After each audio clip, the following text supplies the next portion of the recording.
Unmuted. A rollicking start. A rollicking start. All right. I'm just going to be building this thing as I fly, as they say. Signing into about 1 million different accounts.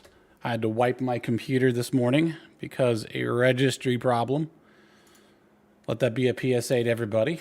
Back up your registry. There we go. There we go. All right. Chat if you like puppies. There we go. There's my test. Test chat. Oh, the chat. What's the chat thing? What is happening, chat? Okay. All right. We are live. We are alive. Let's see how it goes. Okay. All right. We got some fun subjects today. We got some fun subjects indeed because I don't know about you guys. A lot of Americans are having a little bit of a victory lap this past month. We're being very classy about it. We've had an election. We've had electoral difficulties in the past, and now we've had a proper election, a real rager of an election. And we are all now reflecting. And I've been off of YouTube for, like probably a year, more than that. I don't know. Essentially, I had taken in, and I think everyone's guilty of this once in a while, I had taken in so much online content that my brain had turned into bloody mush. And I thought to myself, you know what? I got this really nice farm. I'm just going to go work on it. I'm just going to work on my farm for a while. So I built a greenhouse. I built a cold room. I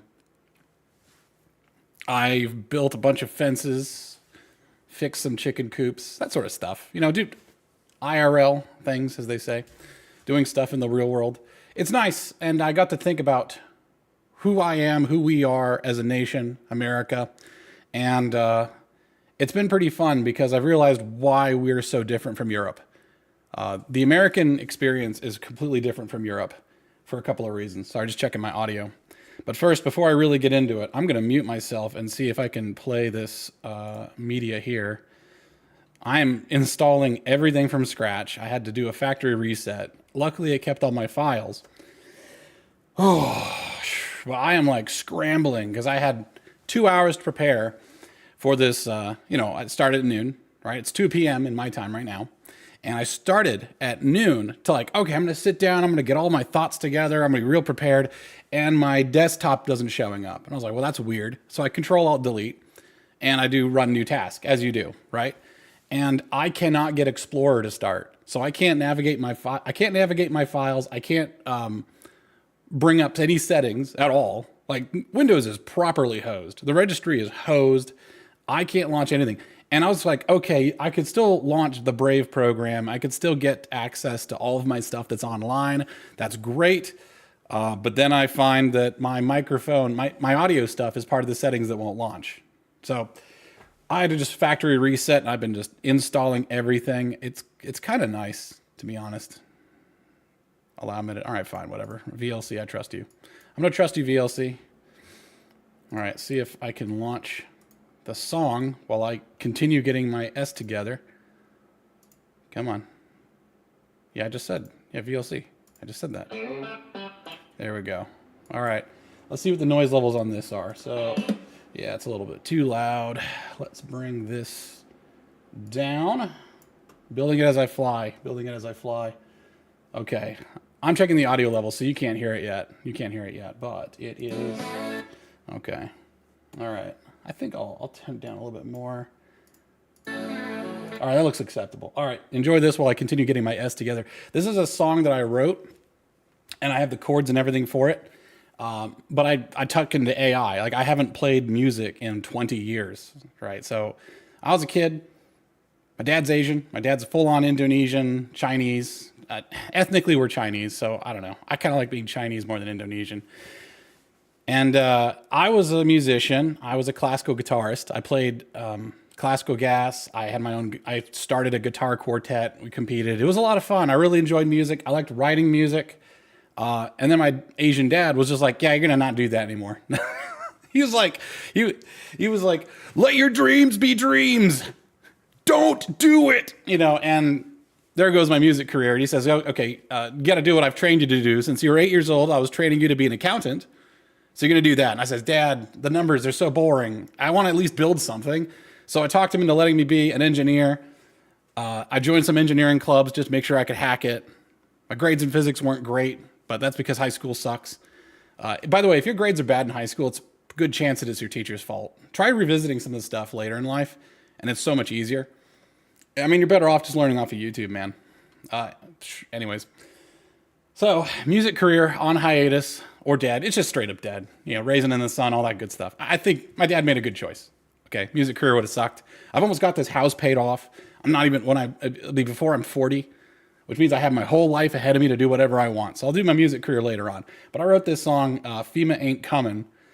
You got a Trump sign, and I'm going to play that here for you now. I hope you guys enjoy it. FEMA Ain't Coming. Mute myself. I'm a simple man with a simple plan. If the TV says so, I hate my fellow man. How can I be callous and with so much hate? It's easy when I'm paid a G8 rate. FEMA ain't coming, you got a Trump sign. FEMA ain't coming, you got a Trump sign. Don't care if your little granny's dying, cause the law probably got a Trump sign. Take all the taxes, but hate half the nation. It's easy to punch down below my station.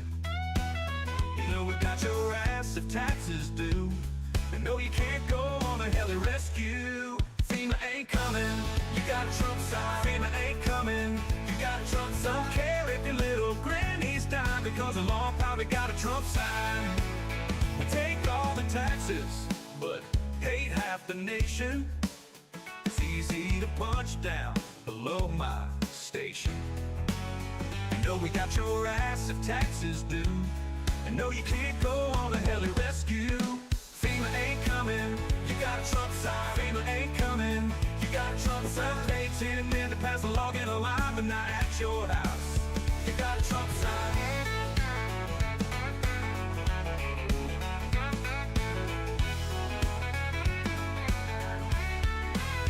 See the mess in Asheville, North Carolina.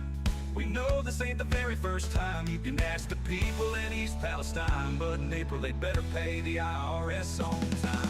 It's my lunch break and life is a bitch, and I don't give a damn if you die in a ditch. If you voted Democrat, I might care if you die, but I'm a federal employee, you couldn't care if I tried. FEMA ain't coming, you got Trump sign. FEMA ain't coming, you got Trump sign. It all illegal, so maybe next time, but remember we won't if you got a Trump sign. FEMA ain't coming, you got Trump sign. FEMA ain't coming, you got Trump sign. Pay 10 men to pass a law, get a line, but not at your house. You got a Trump sign. FEMA ain't coming, you got a Trump sign. FEMA ain't coming, you got a Trump sign. Pay 10 men to pass a law, get a line, but not at your house. You got a Trump sign.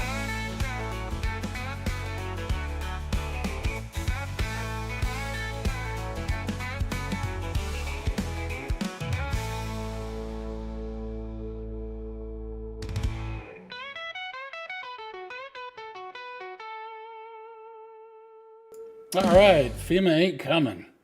FEMA ain't coming indeed. I'll have a lyric video as soon as I stop being lazy. I have been absolutely procrastinating. I've shot over a dozen videos, haven't posted a single one. Yeah. Oh no, the video's not working for you? Uh-oh, uh-oh, uh-oh, uh-oh. 1 second. All right. Lollygag is telling me the video's not working for him. Let's check it. Let's check it. Let's check it.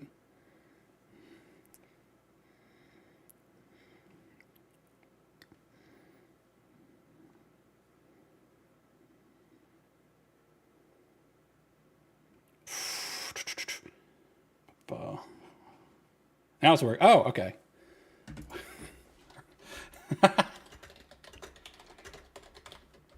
There we go. There we go.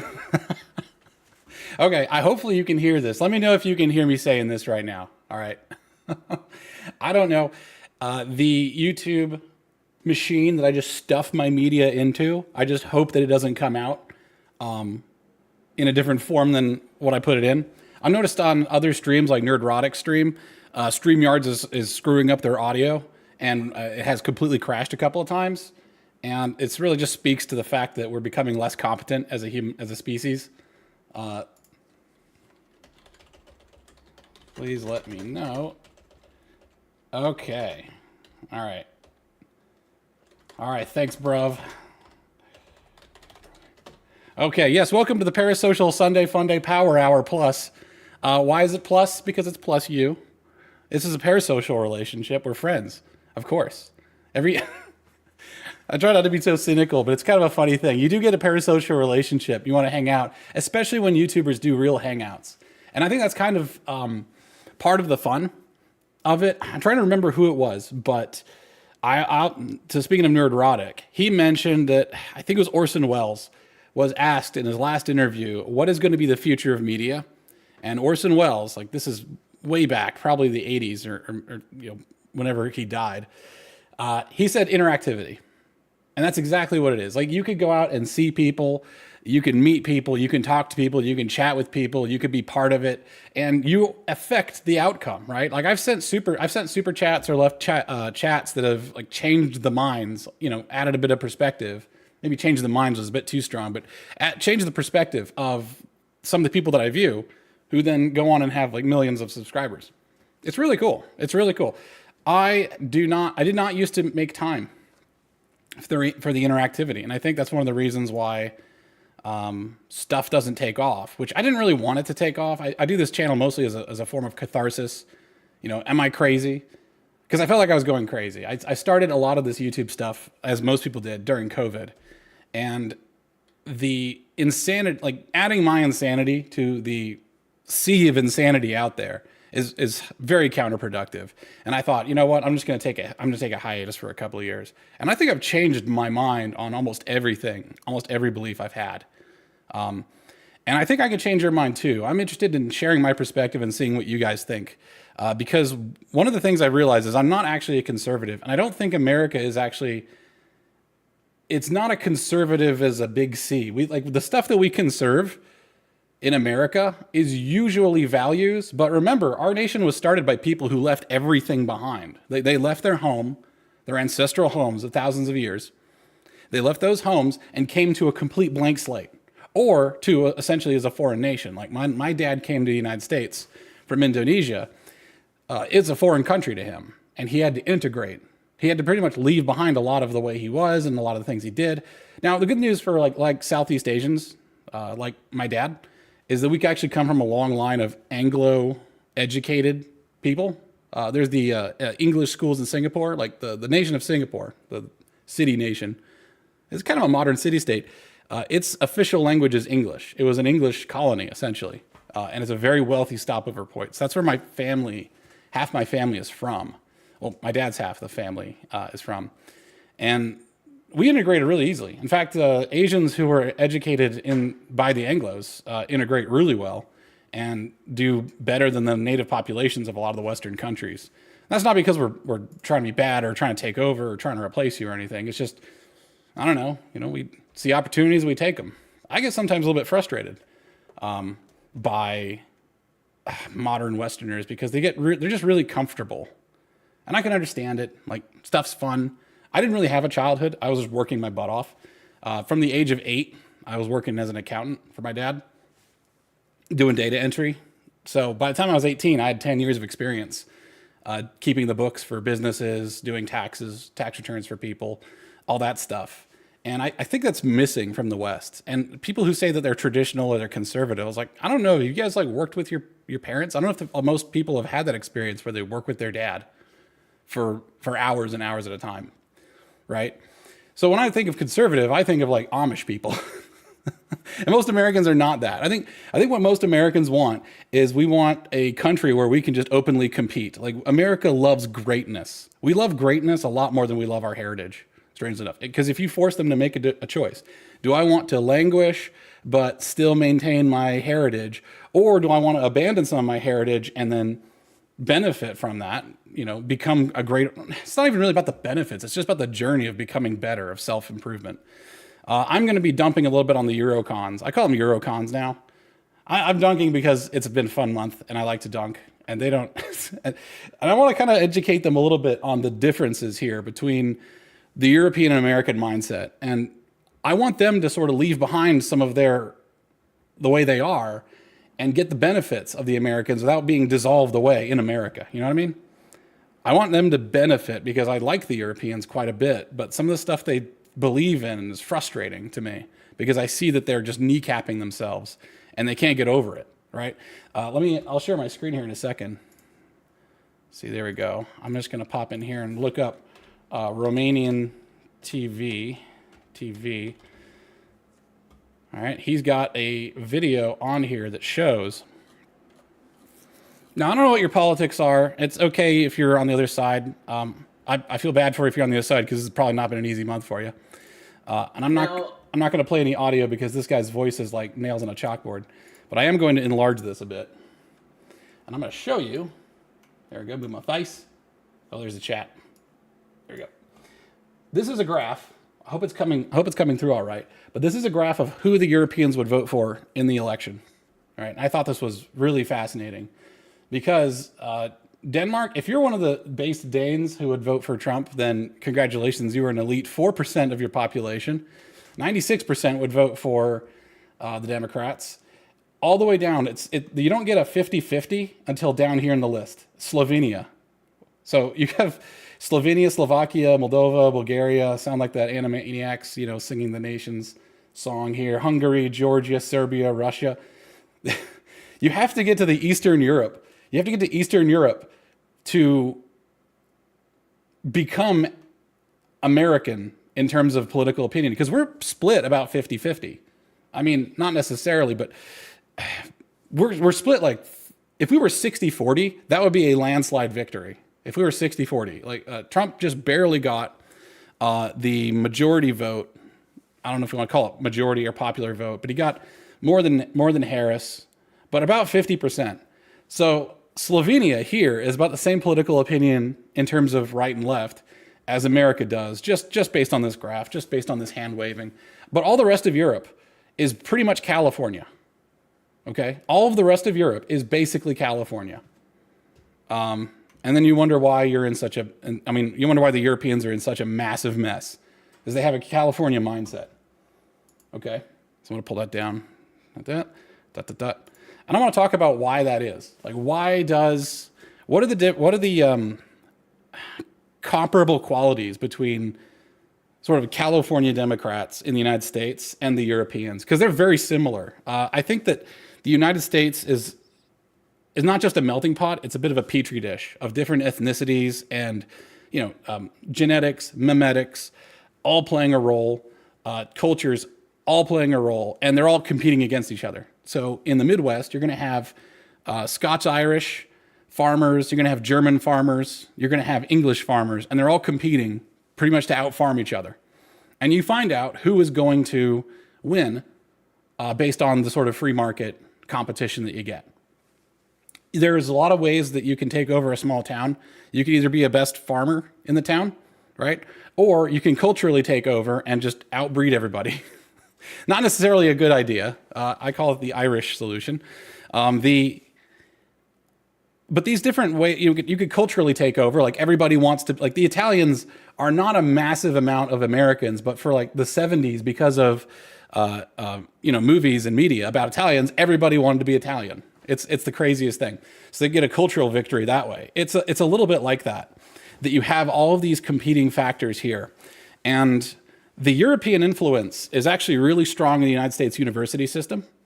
And because of that, the United States university system is basically a reverse colonization technique or reverse colonization infrastructure for ideas like the Frankfurt School to then get transformed at Harvard or Yale. Harvard or Yale are fully Anglo institutions. They pre-exist. They existed before America does. And the university system we have is actually based on the English university system, I think, which I think was the best system. And that's why most of the world followed it. The university system ends up becoming an anchor to transform all of these different areas. So I don't think the cities are blue because cities are just inherently blue. They might be. I'm not fully convinced of that. I'm like 80% convinced of that. I think it's actually the universities are just present in every single city, like heavy presence in every single city. Because I got a small town, Cookeville, right over, next to me, about 30 minutes away. And it is super liberal because there's a university there. Like, it's a small town. It's not a big city. So you get these blue pockets pretty much around every university. And the hyper-educated Europeans are all basically Californians in this respect. Like, if you look at their environmental policy, like the absolute kneecapping of themselves, that's exactly what California would do and is doing, right? If California had nuclear power plants, they'd shut them down. Oh, so I've got a quick list of things that Europeans do to completely handicap themselves. They might want to be a little bit more American. They would hate to hear that. I really don't care, because they're asking, the European conservatives are wanting a Caesar. And I'm like, well, you're not going to get a Caesar if all of you are going to vote against him. Like, you can't get a Caesar if you can't win an election. You're just hoping that someone magically comes from the sky and conquers you and then rules you with compassion. That's not going to happen. Like, the people have to back the great men. Like, if you want great men to save you, the great men of history, you have to have a population that is fertile and ready to support that great man. Like, if I was a great man, I'm gonna bring this up again. Just gonna move some stuff around. There we go. If I was a great man, if I was just a great man. Well, you say that, but Singapore is also a city. So Singapore is also a city, and it is not liberal. I mean, maybe there's something magical about the sort of Asian mindset. There have been a lot of cities that have been, cities are usually the hotbed of new ideas. Yes, absolutely. The population density allows ideas to transmit. That attribute is now gone. It has been democratized because of the internet. So it's no longer, you don't no longer have to be in the city to get new ideas. And the fact is that being on the internet has not made, being exposed to lots and lots of ideas has not really made people more liberal. In fact, it's done the opposite. Having exposure to lots of ideas has actually made them more conservative, I think. I hate using the word conservative. I think of liberal versus conservative more about institutionalist versus rugged individualist. So you have institutionalists who believe that institutions should solve problems. Absolutely. And then you have rugged individualists who are thinking, you know what, I'm just going to solve it myself. And the Americans, the red states, are very much rugged individualists. This is a rugged individualist nation. Let me pop over here. Whereas Europe has already been more or less filled. Like, Europe has been established for a long time, and they have institutions. I wonder why Switzerland is voting 8% for other. Are they libertarians? Europe has been filled with the same countries and the same peoples for so long that they've established so many institutions that they've come to rely upon them. So they become inherent institutionalists. And it makes a lot of sense, actually. That's a good point. The city lifestyle makes you dependent on institutions. Like, you're not growing your own food. You're not fixing your own roads. You're not shoveling your own driveway. You're not taking out your own trash. You're not even doing your own socialization. You're finding cultural institutions to work as proxies for your identity and therefore your social place, like where you stand. So I don't have to actually have a personality. I could just like Muse or Tool, and I could go to a Tool concert and I buy all the Tool merch, and now I have some sort of social context to which I can get that dopamine hit. I don't actually have to develop a personality. I think we all know that person who has developed an identity that's based entirely on consumerism, and they can just never develop. Whereas a rugged individualist is going to work on their individual identity. They're going to have their own opinions. And that's actually one of the reasons why the rugged individualists, who we call conservatives, but I don't think they're really conservative, they tend to disagree with each other a lot more, and they're more used to disagreement. Right. Whereas if you disagree with someone who's an institutionalist, they will find that to be an attack on their identity. It's very weird. It's very clinical. It's very clinical. Good point. Good point. I think the cities do coddle dependence from people. Like, you're either the top dog, you're the boss, or you're just one of the other cogs, all the way down. Just cogs all the way down. Whereas, like, on my farm here, I am the boss of the farm. Right? I don't answer to anybody for it except my customers, who just pretty much, there's always a sheep is a sheep, right? If I'm going to sell a sheep for like $200, $300, $400, however big the sheep is, like, I don't actually have to really answer to the customer that much. I'm still my own boss. I produced the thing has an inherent value, and then I just sell it. So yeah, if you're a farmer, you're going to be your own boss. And America was a nation of farmers for the beginning of its existence. And I don't say that because the majority of the population were farmers. I'm saying that because the voting citizenry were all farmers, the decision makers, the actual Americans that would decide how things go. Whereas in Europe, the decision makers were the nobility, right? And now that we've dissolved the nobility of Europe, like the nobility's gone, right? Liberalism, actual liberalism, the philosophy of liberty, human rights, that sort of stuff, made disincentivized anyone from actually leading Europe, right? Because people would say, "Oh, where's Caesar? Where's Caesar for Europe?" It's like, well, Caesar wants to own Europe, but your philosophy of personal liberty and human rights precludes anyone from owning you. So if you don't belong to anybody, then no one has an incentive to actually save you. This is one of the problems I think Europe has, is that it is kind of impossible to be a great man in Europe. Like, I don't hear about great men in Europe that often. I hear about influential men, but I wouldn't say like Klaus Schwab or whatever is great. Like, you don't look to him and be like, oh, I want to be like him someday. Whereas Americans are very aspirational. I saw a clip from the Lotus Eaters. The Lotus Eaters is my view into the Anglo world. And I finally heard one of their guests slip, and I knew it. I'm going to actually try to find it.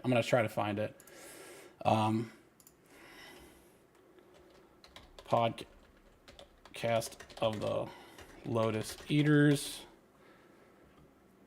Let's get in here. Podcast segments.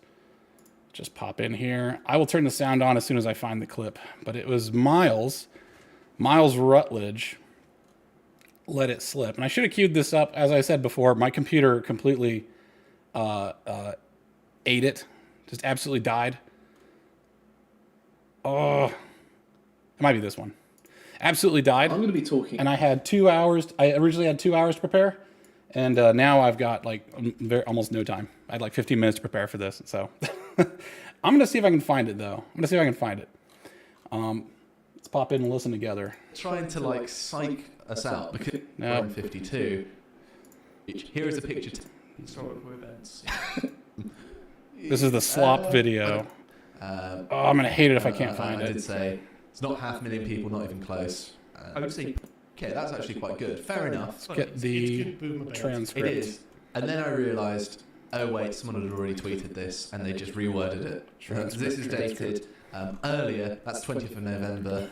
That is 18th. I've got hair to spare if you want some. Or sit and know exactly what it is. No context, Lotus Eaters experience. I agree. Patriots love and protect children. That's no, I'm actually putting money off it. It's going to push whatever now. Probably making 3 or 4. To enhance the image quality, which I mean I respect as a rehashing it as this is something that's happening now. Because I know accounts like mine, they make about 1,000 to 2,000 a month just in extra ad revenue. These are probably making 3 or 4. So they're probably. I'll have to find it. I apologize for using up some of your time. Hope you enjoyed watching a bit of the Lotus Eaters. Miles says in this video, I think, that in England, people hate it when you make a little bit more than the average. Oh no, that's right. Yep, I had my microphone activated while I was showing that. I'm stupid. Sorry about that. I'll have to mute my microphone next time I share my desktop. Derp, I'm an idiot. All right, thanks for being patient there.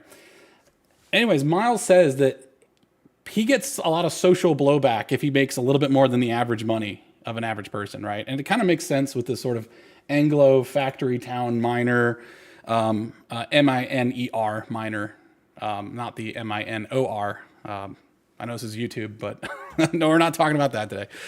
The sort of union mindset of we all make the same money, we're all part of the same, you do your bit. It's very collectivist. Whereas Americans, I could walk into a bar and say, hey, I got a raise today. And people will say like, hey, you going to buy me a drink? But they're going to cheer for me. They're going to be happy that I'm getting more money. They're going to say to themselves, how can I get more money? Like, what is your advice? Like I feel like there's an old world mindset, and I'm tapping into a little bit. There's this old world mindset where you're supposed to do your bit and you're supposed to just belong, right? Like, it's like the seat's already made for you and you have to fit into the seat. Where in America, you show up and then you make your own seat. You make it custom to you. This whole fitting in thing, this whole like having to be like, no American ever asks themselves, hey, what would an American do in this situation? Whereas I think English people and Europeans by extension ask themselves like, oh, what's the British thing to do? Like, what should one do in this situation? What would a Danish person do? I was like, no American asks themselves, what would an American do? Unless they're about to get drunk and fight. That's pretty much, Americans just do whatever they want to do. They ask themselves, what do I want to do in this? It's about like Americans look inward for self-discovery, whereas I think Europeans have so much history that they look backwards and say like, oh, why am I like this? What should I be like? And they'll look to their ancestors and their past. But I think their ancestors define them to such an extent that it becomes incredibly stifling. So you end up getting a situation where making a little bit more money is actually cause for social ostracism. Now, I mistook this as English people hating each other because I'm an American, and the worst thing morally you can do as an American is stifle someone's potential. The worst thing you could do as an American is make someone feel bad for being successful. The worst thing you could do to an American is take a great man and undeservedly tear him down. That's the worst thing you could do. So I misinterpreted the way English reinforce social norms. They reinforce social norms. I mistook that as them hating each other. So when I watch Clarkson's Farm and I see how much the council tells him he's not a farmer. Like, that's insane to me. It's like the guy is farming. You could say he's a crappy farmer. But as soon as you put on the suit and as soon as you go out and do as soon as you've sold something, right, you're technically now a farmer. No American would ever say, well, no American would gatekeep you from your own aspirations and hopes and dreams. Those are considered villainous people. Those are considered villainous Americans.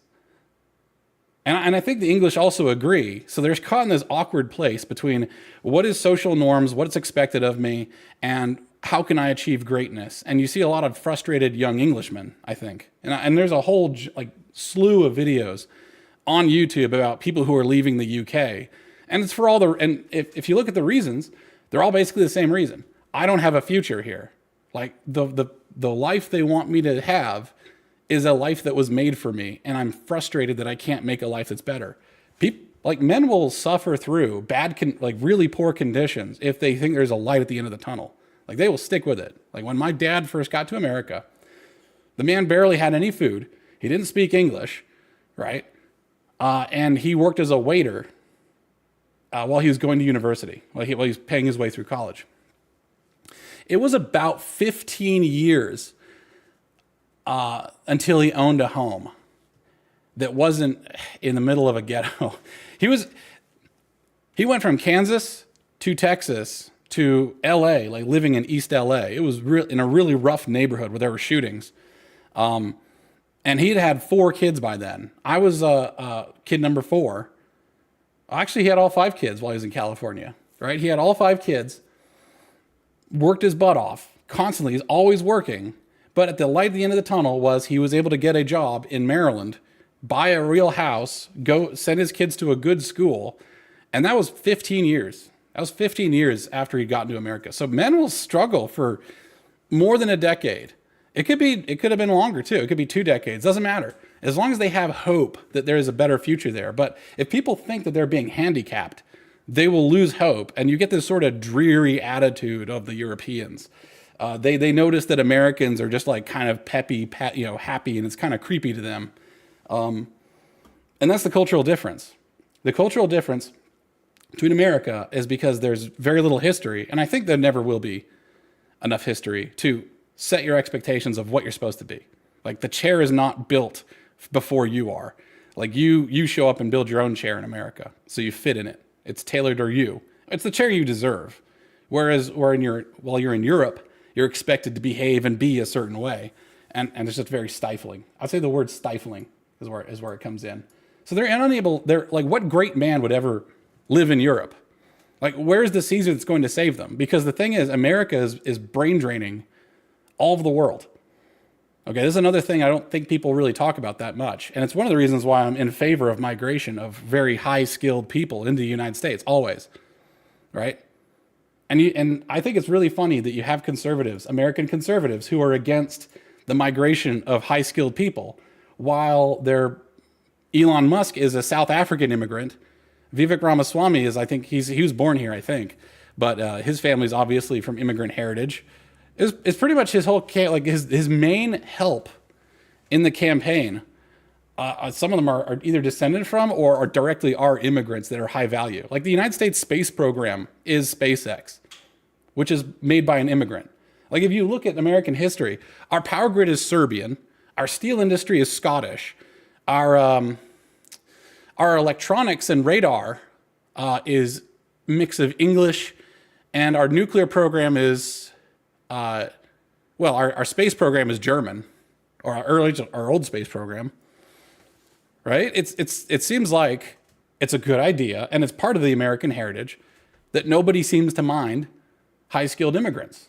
And I think the mandate from the voters in this last November is that they want what America is. What actually wins elections is 90s Democrats. Like, I'm sorry to say, the conservatives did not win the 2024 election. The conservatives did not win the 2024 election. 90s Democrats did. And they're sort of wearing the conservatives like a sock puppet. And the conservatives are so thirsty for a win that they just completely allowed it. And they didn't mind. It's the wildest thing. That the conservatives are like really celebrating, like, yeah, our guy. Oh, I don't like how he doesn't do this. I don't like how he doesn't do that. Like, you elected a 90s Democrat. He's going to do exactly what he wants to do. And it proves that if you ran as a conservative, I don't think you'd have the popular will. You wouldn't have this mandate, that's for sure. Like, this is the most inclusive mandate for Americans. It is the one that is made to American tastes. Americans like competition. Americans like competition to the point where the best people in the world are Americans. That's only done if you bring in the best and brightest from the world. You brain drain the world all the time. And if you look at the history of empires, this is actually how empires work. Like even some, I almost called him a Cro-Magnon. Genghis Khan is probably the greatest man in history, and is a distant ancestor of mine. If whether it's actually Genghis or if it's one of his men, my family's from the Hakka tribe of South China, which fled to South China during the 1100s when Genghis Khan was tearing through northern China. And my family fled down to southern China, and we were always known for taking the crappy land and then making really good use of it. And I think that's a fantastic theme of how to be a people and how to live. We are migrants fleeing from Genghis Khan. And the reason why Genghis Khan, caught up with us a little bit, which is why I'm kind of descended from one of their guys. It is what it is. I don't mind it. I think my distant great-great-grandmother probably minded it, but whatever. She's got really strong bloodlines now. What are you going to do? Genghis Khan knew that a purpose of an empire was threefold. There are three purposes of an empire. Obviously, it's to have lots of economic power, right? So you're doing things to your economic advantage. Duh. Well, the second thing they did was reassign personnel all over the empire. So if you have a bunch of Chinese engineers, you can send them to Turkey and have them work there, as getting the water, works running and all that stuff. The reassignment of personnel all over the world is something that America absolutely does. The third thing that empires do is create buffer states for conflicts. That's why empires grow much bigger than what they need to be, because they want to make a buffer state. Go ask Poland how that worked out for them, because it keeps happening to them. Sorry, make some mountains or something. Make a big Great Wall. That's what China had to do. The buffer states for the American empire is Europe. Sorry to say, it is Europe, especially Eastern Europe, and moving along to the west. So I remember Nima Parvini, also known as Academic Agent, talking about how great the British Empire was because it'll be well liked. It'll be far more well liked than the American one. And I think that's a very funny and very English thing to say, because why the hell would an empire care if anyone likes them? That is not exactly a position of power. But the American empire's disposition towards its constituent vassals and client states is, we don't think about you at all. Can't even find your country on a map. Almost certainly. I think France is west of Germany. Oh, that's about it. I don't know. Why does the empire doesn't have to regard its client states? That's kind of the thing about being an empire. We're not trying to win some global popularity contest. We couldn't really care. Americans do not care. Americans do not care. Both ignorance and apathy. Don't know and don't care. So I just think it's funny. It's just a weird priority. It's a weird thing to say. Oh, we'll be more well liked. It's like, who cares? Who cares? Who cares? Like, and the funny thing is they're not. Because I don't know why, I think people just like to be self-determined. People don't want the better solution. They want their own solution. Even if it's terrible, like to an extent, to a limit, they want to be self-determining, which is why America kind of gets the rest of the world and why the rest of the world kind of gets America. Because everyone can relate to a people that want to just self-determine, even if it's worse. This is why when I was a teacher, like helping people out, I never made things better for the student. I just made it more of their own. And I celebrated that. And I got the best results as a tutor than the entire tutoring group, right? Like, you want to solve it your way, you want to do it your way, that's great. I'm going to give you some tools for your tool belt, and you can use whatever you want. Conservation of momentum, sure. Conservation of energy, okay. Let's let you figure it out. And they're going to screw it up, and they're going to make their equations more complicated than they need to be. And there's a bunch of opportunities for me to simplify it. I'm just going to chill, stand back a bit. And that's what America wants to have. And that's what Europe can't do. They can't stand back a bit. They can't let their own people just self-determine. They have to, like, an Englishman has to be English. A German has to be German. And if you step out of line, you're going to get socially punished, even just for making a little bit of extra money, like being a little bit entrepreneurial. How in the hell are you going to have a great man save you if you alienate all of the great men? And then you got this big America who's going to promise you the four things that men want, the 4 things that give a man happiness in life: land, money, women, and purpose. Land, money, women, purpose. Whoever has the land, money, women, purpose is going to be able to pretty much bring all of the men over. And then from that pool of men, just cut off, like, take the ones who are really good, take the best and brightest. If we have positive immigration pressure, people are trying to get into this country, you'd be very stupid to not bring in the best. Like, even Singapore does that.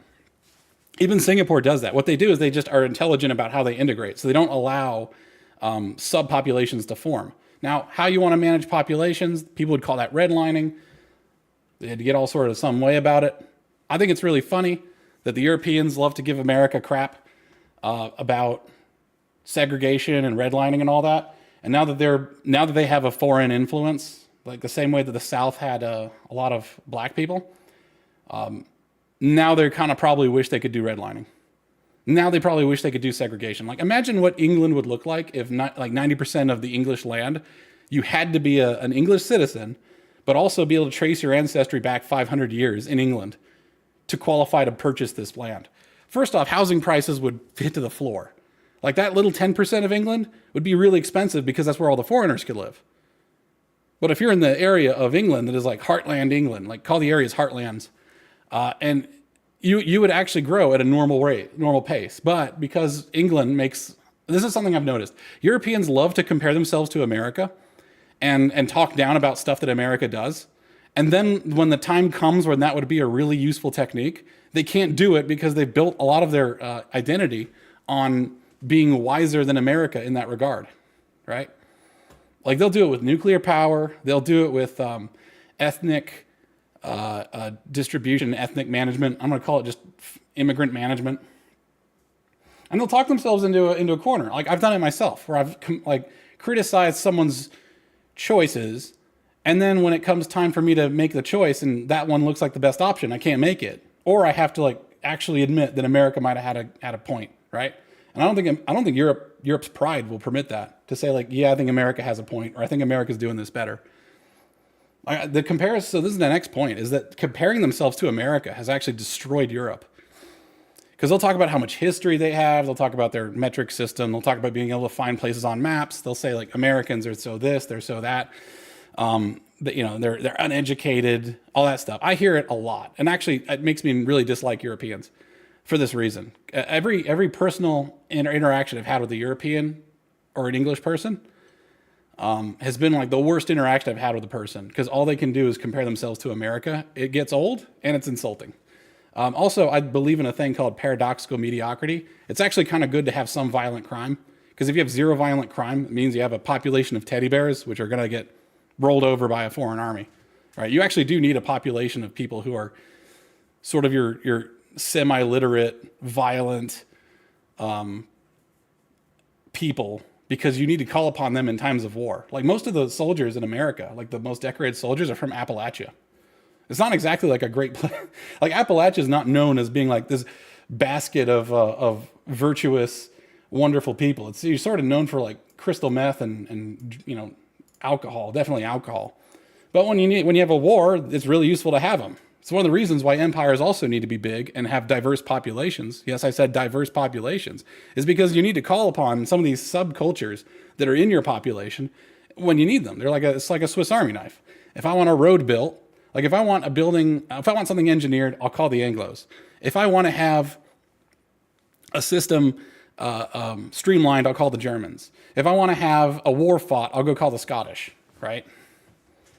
And the kind of lack of diversity of Europe handicaps it a bit. And they're having a lot of trouble admitting that they have a problem with their immigrants.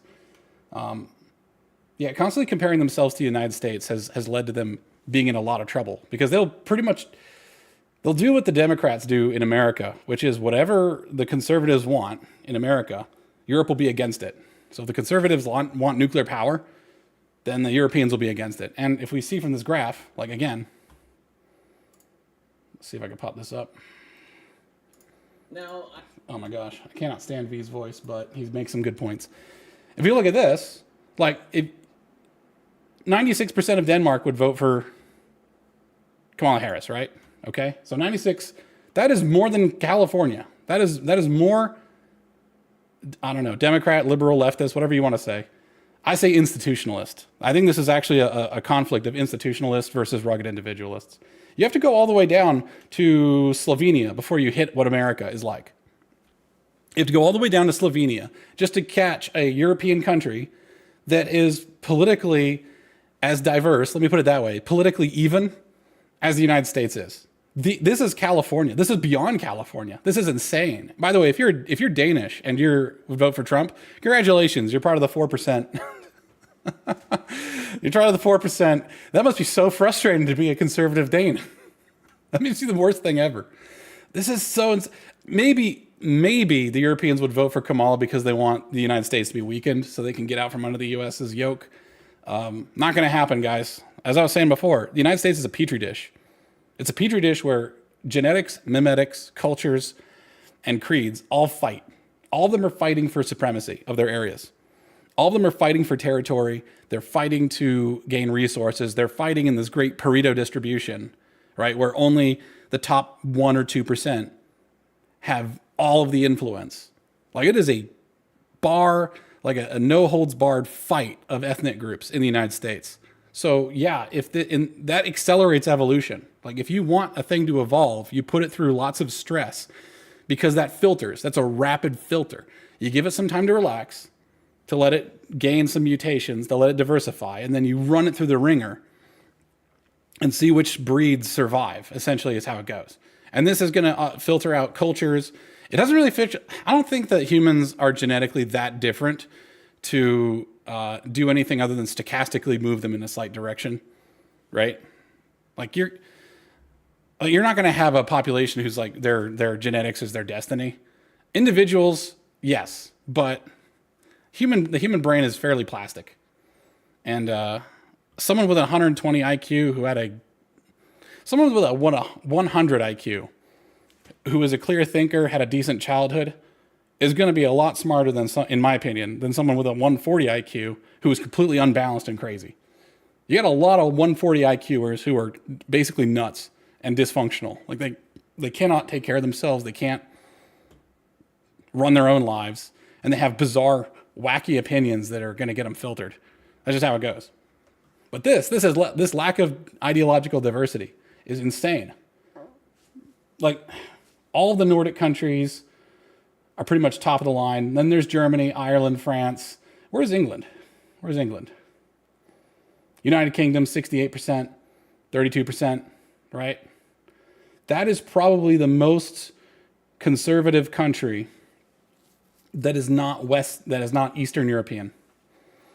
That is the most Western country that's That is the most conservative West European country, I think. Yes. Yes. Sorry, the speaking and the reading at the same time. It's like patting your head and rubbing your belly. All right. The lack of diversity there means that they cannot, like the social reinforcement is so strong. If you had a counter opinion, it would be violently opposed. Like the AfD in Germany. Like they're barely able to get onto the ballot because everything is controlled by opposition. So much so that there's no fulcrum to restore balance, right? Like the weight is already so heavy that if you put your finger on that, it's not going to make a difference. It would take a Herculean effort. You essentially need foreign conquest. It would be the only way, I think, that you could have these opinions change in any substantial way. Okay? Another thing about Americans that make us... I don't like the word superior because everything has a time and place. Like, cometh the hour, cometh the man, and the hour is going to cometh and wenteth, right? Like the English used to rule the world, but that hour is past, and they're going to either have to change to match up with the new hour, or they're just going to stay the past. That's how it goes, right? The thing about America is that we have very few paradoxical mediocrity. We have very few social standards. We are off the wall, which means that this great roiling petri dish of cultures and people mutates at a wild rate. Like if I was trying to create if I was trying to create like a super virus, imagine America as a super virus. It's just a drug lab for a super virus. I want as many mutations as I can get, right? Because in America, we love winners and we hate losers. And we don't try to take, and the American traditional thing is we don't take care of losers. They have to just figure it out themselves or die out, right? This is a nation that was pretty much wrestled from the hands of the natives. We have no regard. I think it's very funny that the Europeans think that America cares any lick about indigenous peoples. Like, oh, we're indigenous to England. We're indigenous to Europe. We don't care. It's like, yeah, we've heard that before. Maybe there'll be a reservation. Is it? If you ask the American solution to Europe's invasion of migrants, we'd basically stand back and just let them fight and see like, well, we shall see who is stronger now. It's not a compassionate place. America doesn't care. The revealed preference of America is we like to see people fight and we want to see who's going to win. We like downfalls as much as we love redemption stories.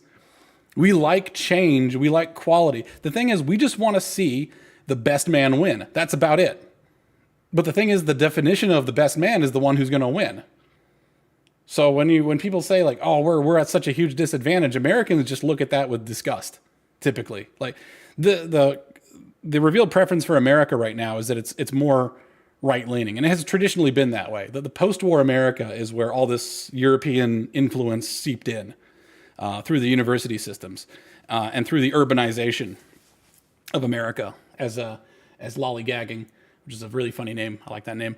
As lollygagging mentioned, like it is the cities, it is the nurturing of dependence for the citizens there, but it's also the crazy ideological colonization of the university systems, which is rife with European nonsense.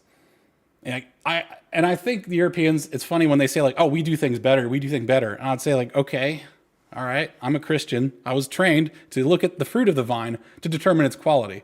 And I'm looking at all your history and all your education and all of this stuff, like all of these great things about Europe. And I look at the state of it. Like this is the bottom line. Americans will just look at the state of it. And we're going to ask ourselves, we're going to ask you, what have you done for me lately? We don't care about your history. We don't care one lick. As far as I'm concerned, when a European says, oh, we are a great people because we have this cathedral, I'm like, that's stolen valor. That was your ancestors that built that, not you. Like, what have you done for me lately? That's a great question. I was absolutely taken aback when I was a rock star at my first job as an engineer, and then the fiscal quarter rolled over and I was resting on my laurels, and my boss asked me, so what have you done for me lately? Clean slate all the time. You have to perform all the time, right? So the proof is in the pudding, as they say. It's like, is European a great people, a great nation? And the answer is, it looks like no. Like the answer to the Americans, to any observer on the outside, is like no. Like I ask myself, do you really care about your women if you're not willing to say something controversial and possibly go to jail to do the right thing? It's like, well, then my conclusion is you don't actually care about your women, right? Because I'm looking at it. But the thing is, that's what I used to think. I think they're just so institutionalized. They're so dependent on the nation to take care of them that it wouldn't even dawn on them to like take care of it themselves or to like do grassroots. Like, let me show you who won the election. Let me show you. And by the way, and I keep saying this, conservatives did not win the 2024 election. Okay. This guy did. This guy did. Scott Presler. There's a face. That's a winner. You're the best around. Nothing's gonna ever keep you down. He's a homosexual, and I mean that in a good way, right?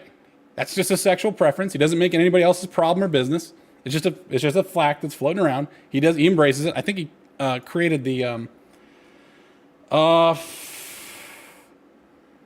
Gays for Trump. He created that organization. Okay. So he's into a bit of identity politics, which is, you got to acknowledge there's a fact that people who have similar lifestyles tend to cling together, right?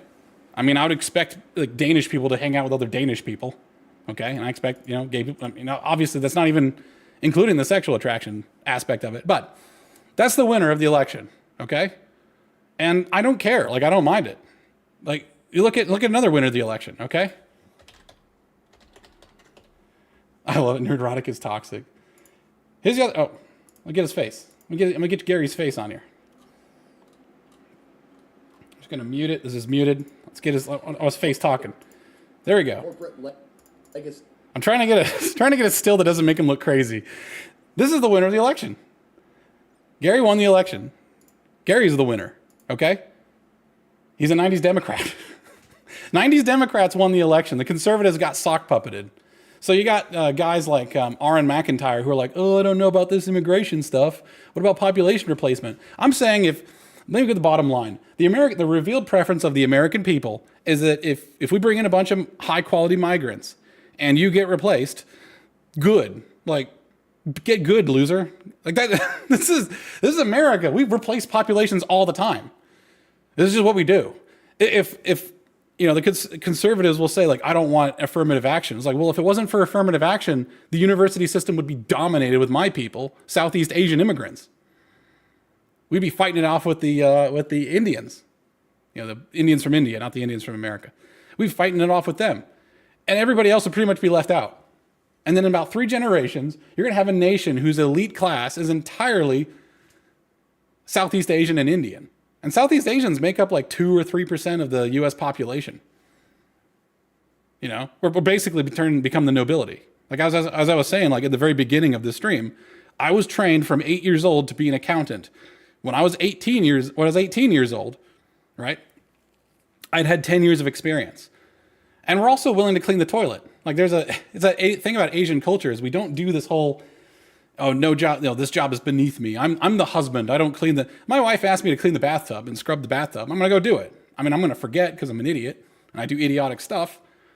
But if she asks me to take the garbage out, I immediately go for it. If she wants me to clean the toilet, I clean the toilet. I don't care. I'll clean the toilet and then I'll write graphics driver software that is for a Fortune 500 company. And there'll be no transition. This is just how I live. I live in a state of balance, right? And we'd rule the United States, and we'd be cleaning your toilets and running the country, and we'd be like happy about it. And you should be pleased about it. We like you. We like you Europeans. Us Asians really enjoy it. And the thing is, we'd probably asaginate to the point where we don't exist anymore. We just melt into your population.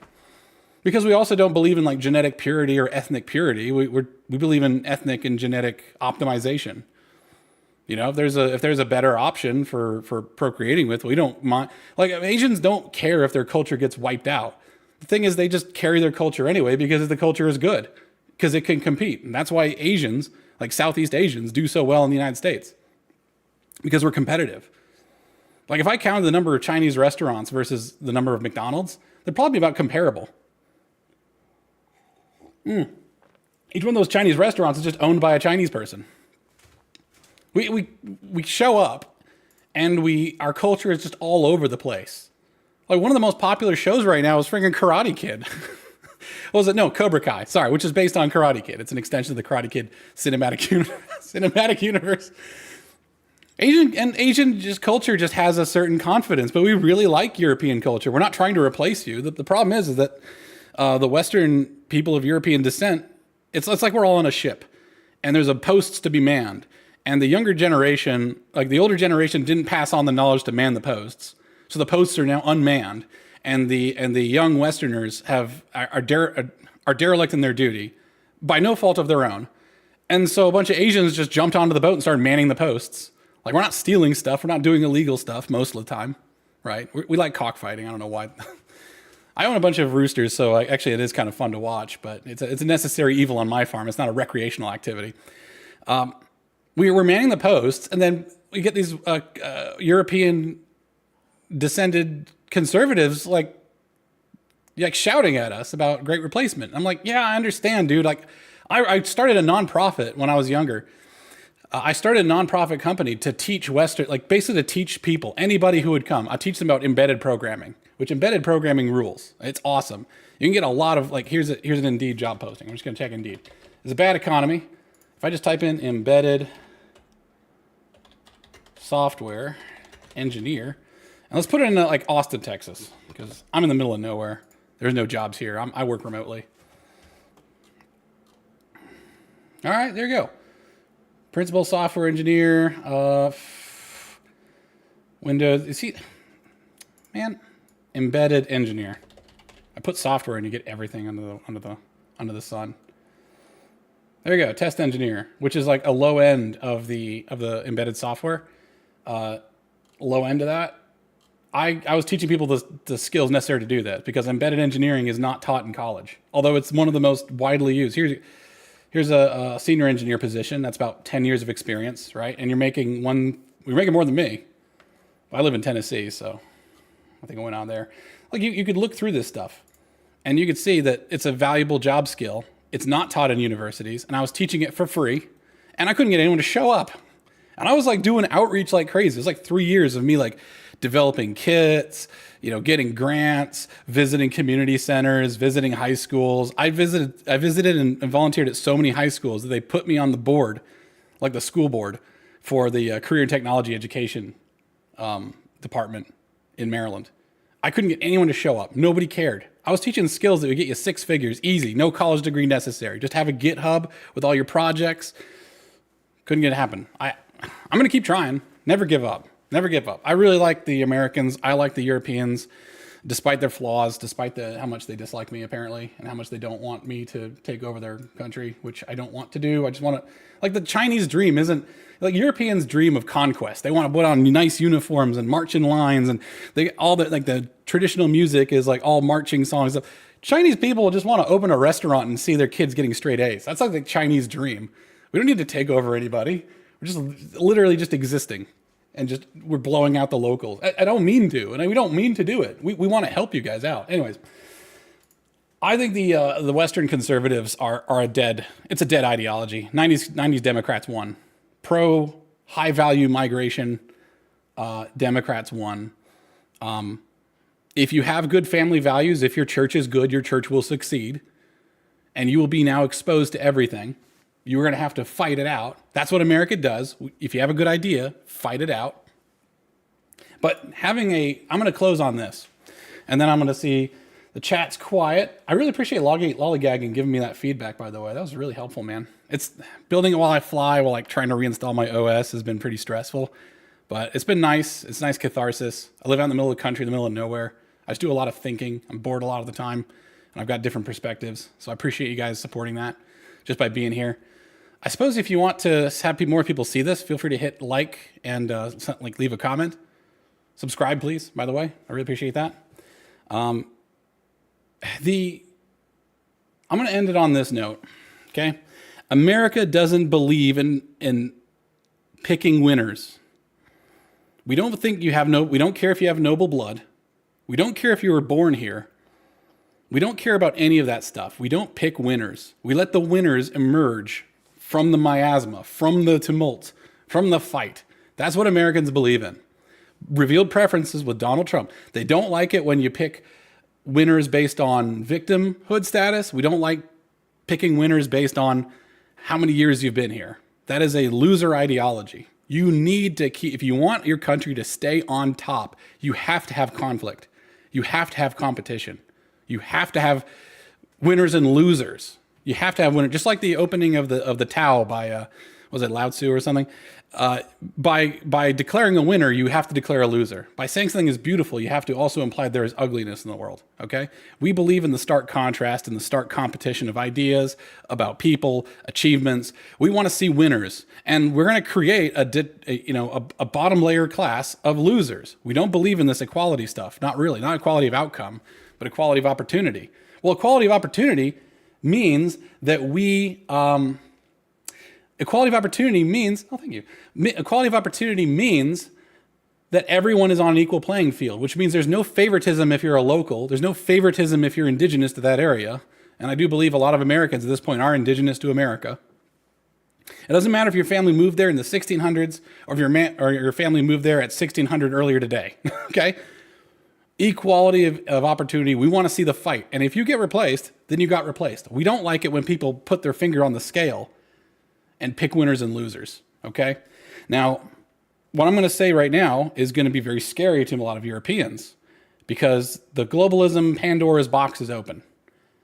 The arms race is here. You can't just freeze everyone in their place. You can't freeze everyone in their place and just say, okay, everyone has to go back to where they came from. Everyone has to just never move anymore. So long as people can move globally, you're going to have the Pareto distribution of the best in the world located in one place. And it's probably going to be America because America has the network effect working for it. Advent of the internet helps, but still, the network effect works because the physical world is still the main world for doing business. You have no choice but to compete now. The Pandora's box is open. Everyone can move around. Everybody can move around. Everybody can compete. And if you don't start taking in high-value migrants to your country, and then, like Singapore does, properly integrate them, you're going to fall behind so much so that there will basically be one country that is the great country, and everybody else is going to do okay. Like it's the same thing with like billionaires here. Like just because a billionaire exists doesn't mean that you're poor. Like we're much better off having lots of billionaires, but you're going to have this lightning rod grabbing the best and brightest from all of your countries. And you're going to probably have to just sort of import the ideas by paying this Elon Musk for Starlink, right?